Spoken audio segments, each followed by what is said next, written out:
আমাদের সংবিধানের শুরুতে ধর্মনিরপেক্ষ এবং সমাজতান্ত্রিক এই দুটি কথাও ছিল না। দেশে যখন জরুরি অবস্থা 1976 সালে যখন প্রায় সব বিরোধী রাজনৈতিক দলের নেতারা কারাবন্দী, চুপি চুপি এই শব্দ দুটি যুক্ত করেছিলেন তৎকালীন প্রধানমন্ত্রী ইন্দিরা গান্ধী। কিন্তু কায়দা করে সেখানে না তারিখটা বদলানো হয়নি। দেখুন তলায় লেখা রয়েছে সংবিধান গৃহীত হবার দিনের সেই তারিখটা 26 নভেম্বর 1949 সালে। আজকের প্রজন্ম যদি সংবিধানের প্রস্তাবনা দেখেন তারা বুঝবেন যে আরে আমাদের তো প্রথম থেকেই এই দুটি শব্দ ছিল।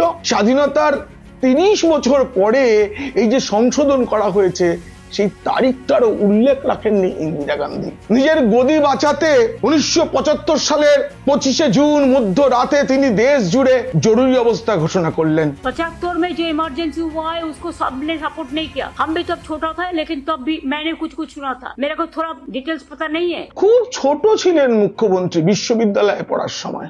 এ নিয়ে গোটা ভিডিওটি দেখতে হলে নিচে ডেসক্রিপশনে থাকা লিংকে ক্লিক করুন। আর যদি ভালো লাগে তবে অবশ্যই সাবস্ক্রাইব করুন। পিনাক কি বলছে।